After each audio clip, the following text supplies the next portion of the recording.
So I'm used to seeing a lot of YouTubers post on their social media that, oh, today officially marks, 10 years of me on YouTube, and some of them will go and celebrate. Some of them will have little generic Instagram balloons and be like, woo, take like a little celebration picture, do the whole thing. And it sounds like I'm talking shit about it, but I used to be very jealous of that. I don't really know when I started posting. It's kind of weird because I feel like my trajectory was weird. I feel like whenever anybody else talks about their YouTube channel, it always seems just so normal. Like, yeah, I just started posting videos and I was just consistent with it. And then I grew into the huge channel I have today. That's it. It's like, huh? How the fuck did that happen? I know that's not everybody, but this is what I used to think, right? So maybe like 2 months ago, I decided to figure out what's my anniversary date. I don't know, genuinely. So I think what I landed on was a video that I posted in 2014. And this is with me already having thoughts of doing YouTube content before that date, but the video in question is a video where I talked about me feeling like I hadn't accomplished anything in life. It wasn't content, it wasn't funny. It was me talking about how I want to do this, I feel like nothing's going right in my life. This is my calling type thing, like I want to start doing this. And I started doing it that very same year. And I think I count that as my first video, pretty much, that I posted on YouTube. So that was in 2014, July 2nd. And obviously, it's July 19th, 2022. I missed the date,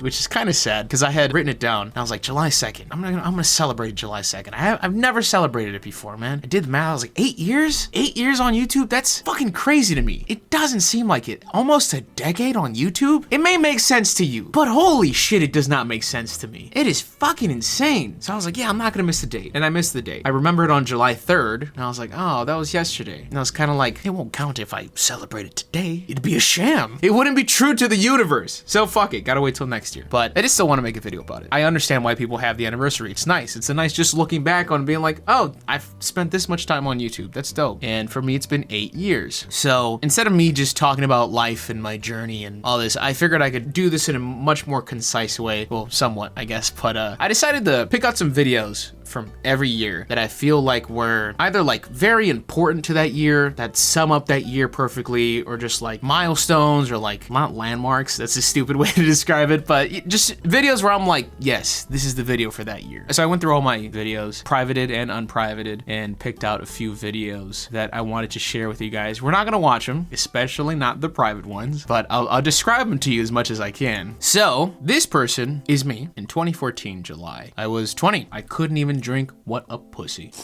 This is when my face was much smaller, along with my build. With such a tiny face, you now notice how fat my nose is even more. Doesn't look great on you, bucko, but I got some earrings in. I was in that stage, Let me live. I was fighting out here, okay? This is when I still had jackal teeth. I hadn't put on braces yet. And by the way, as nostalgic as this video is to me, and it does hit a certain chord to me, I will not watch this video in full. Because one, it is incredibly cringy. I am incredibly overdramatic. However, I understand the dramatic side of me because I do remember the feeling I had when I recorded this video. Everything I talked about, I genuinely felt in that moment. I genuinely felt like a failure. I was sleepwalking through a life that I didn't want to live. Even that sounds like dramatic as hell, right? But you know what I mean. Like, it's just like, dog, I don't want to do this. I want to do what I want to do when I'm not doing it. So it was that type of deal. I also disagree with some of the things that I thought of. I say it at the beginning.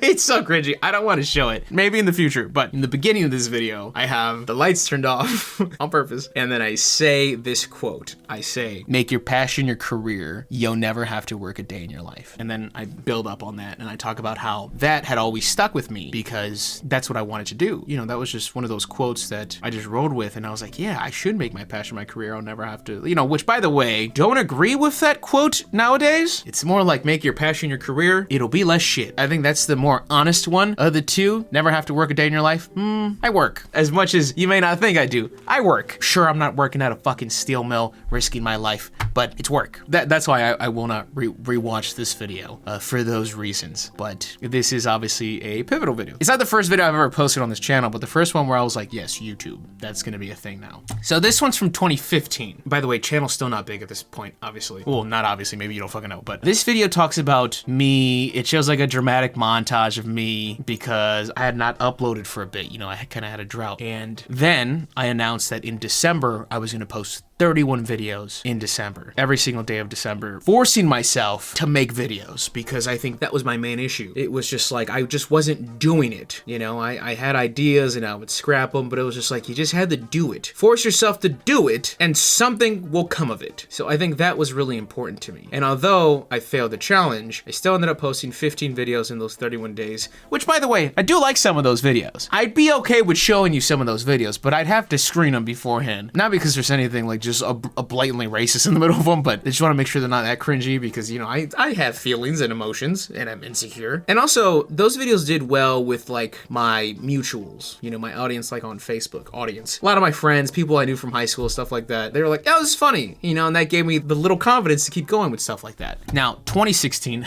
I did not choose this frame. This is what the frame was on. Hilarious. Hair is bussin'. The reason why I chose this video, and I think I have 2016 itself was crazy pivotal year for me because this is when, if you watched my YouTube advice video, this is when I really had gotten the opportunity to just go like full in on videos, and I took full advantage of it. So the reason why I chose this one amongst a few of the other videos in 2016, this is a video called The Worst Prank on YouTube. How clever. And I talk about the, what is it called? The song lyric text prank. I think the video is funny. I haven't rewatched it in a long time, but this was the first time I made like a commentary video because I had always thought there was like stupid trends on YouTube and stuff like that, but I never really came out and made a video like making fun of that stuff. And then I finally decided to do it, and I had so much fun doing it. I think the product for the time, even kind of now, came out great, and it was just like the kind of me tiptoeing into what I would eventually become, right? So I think that's why this video was a pivotal one in 2016. And then I can't not choose this other video from 2016, which is I'm Here to Catch Predators. Predator Chronicles, the intro. I made a short intro video where I talk about To Catch a Predator and how I'm gonna cover all the episodes. Sometimes I may not look fondly back on it. It is a huge part of what made my channel. The series did incredible, more incredible than I could ever imagine. If you asked me how I felt about the series after episode 1, I would give you a very uneasy response. But looking at it now, it's fucking insane what that series became. So it's hard not to fucking put that in there for 2016. 2017, this is a weird one to choose,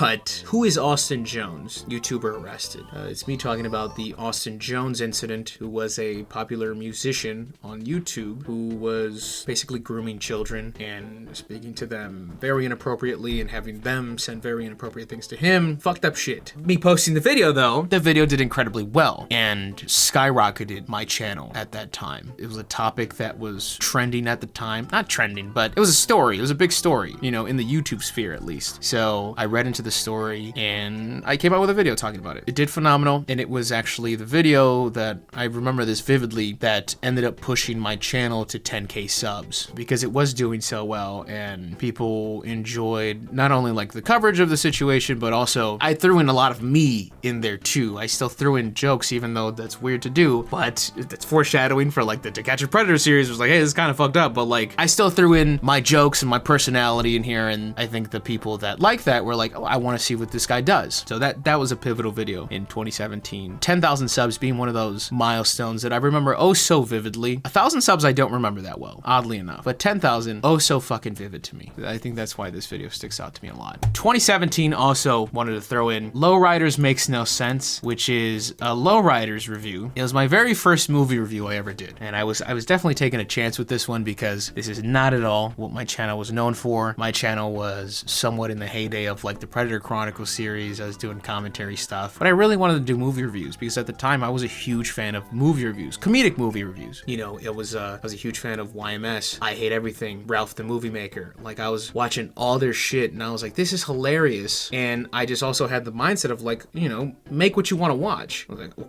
can I do it? So I tried it with Lowriders because I watched Lowriders in theaters and I was like, I feel like there's a lot of things I can make fun of here. So I gave it my shot, and I haven't watched the review since, but it obviously ended up developing into something much bigger, and my channel grew also because of movie reviews, which was really nice. So I chose that one from 2017 as well. From 2018, I chose the Hatred review. It was one of my first movie reviews, yes, but I'm choosing this one because it has the most views on my channel. 3.7 million views, almost at 3.8. It's crazy to think because, you know, this was when I was living at home. I had these shitty foam things in the back that do nothing. It seems just so homegrown to a certain extent. My editing wasn't as good as it is now. You know, I was using iMovies, so I didn't have access to a lot of things. It's just good old school 2018, you know, just trying to get a movie review out, make it funny. And it ended up doing fucking incredibly well. Crazy well. It makes me happy that this is the most viewed video on my channel. Even though it may not be my favorite video on the channel, it makes me happy that this is the one that holds that title. 2019. I chose this one because I watched 4 disturbing movies and only one didn't suck.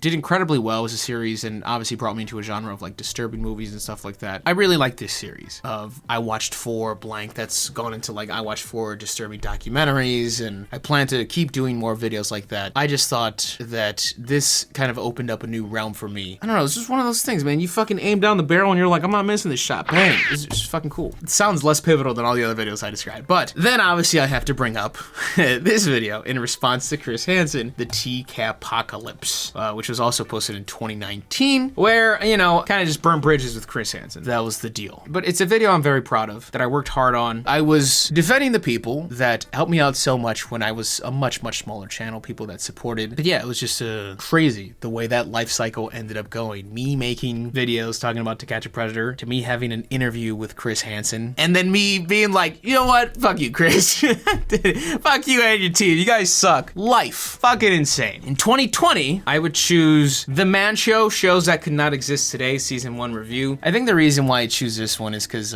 I know I obviously worked on large projects before this one, but this was a project that took so much time, that I dedicated so much time to. And I also thought it was just a really cool idea to look at a whole show / series, and also look at it through today's lens, kind of dissect it in a way, and then still make jokes. And it hasn't been a very long series on my channel, considering I've done 2 shows so far, but it was very rewarding to get this one out there. So I think this one was huge, and also gave me the confidence to take a lot of time on very large projects, because it's worth it. Not only through analytics, because, you know, that might not always be true, but just for yourself, it's like, I'm proud of this. And when you're proud of it, it's just like, man, you can't beat that feeling. You just cannot fucking beat a feeling. I could have a video go viral, but if I wasn't proud of it, it's like, that's cool. But when you drop something that you just had your heart and soul into, it's like, yes!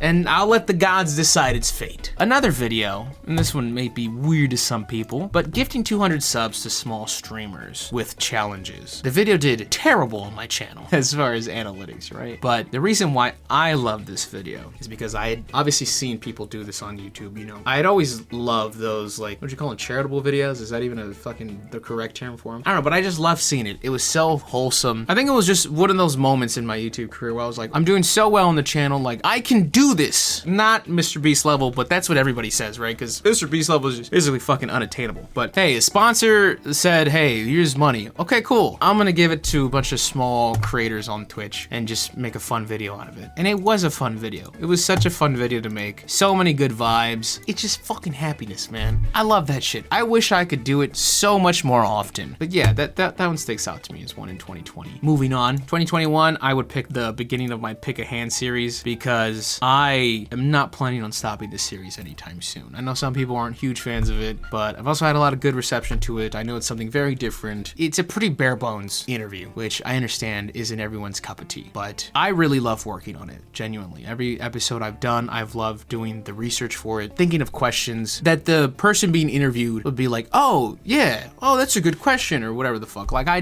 love that. I love that, and I want that. Above all, I want the fucking person being interviewed to have a great time. So if I've accomplished that so far, I'm ecstatic. Even if it doesn't do great in analytics, you know, that's the vibe for me. So it also just means I'm still willing to take chances. I don't want to just play shit too safe, you know, and just keep doing like, oh, well, this works. Because, you know, I've had those moments. I've had those periods on YouTube where it's like, just keep doing the safe thing. But letting my creative freedom just jump out and be like, I'm gonna do that. Fuck it. Who cares how it ends? And yeah, I'm happy about that. That's 2021. Also in 2021 is the dating app scam that tried to sponsor me. Another massive project, which by the way, 38 minutes does not look massive compared to the next video I'm gonna talk about, but this was a project that I took a lot of time on. And from the beginning, I knew was like, oh, I got something here that could be a great fucking video, but I have to just divulge the time into it. And I did divulge the time into it. Released in June 2021. I am fucking so so happy to see that this video has 900,000 views right now because it started slow. With large projects like this that you put a lot of time into and that you're very proud of, they may not always go straight to the top of your analytics, and that's normal. I think a lot of these tend to be more so slow burns because I'll see shorter videos have a quick lifespan and then die out, you know, and they'll raise in views slightly. But a lot of the projects that I've taken a lot more time on, it's over time to where those really got the love that I felt like they deserved, right? At this rate, I don't know when, but that will hit, I'm assuming it will hit 1 million views one day, and that's fucking great because I love that video. This was one of those projects where I was like, I'm giving it my all. I don't know. And it's also one of those videos where like, I felt like it just came out perfect. What I wanted to talk about, the way I brought it together,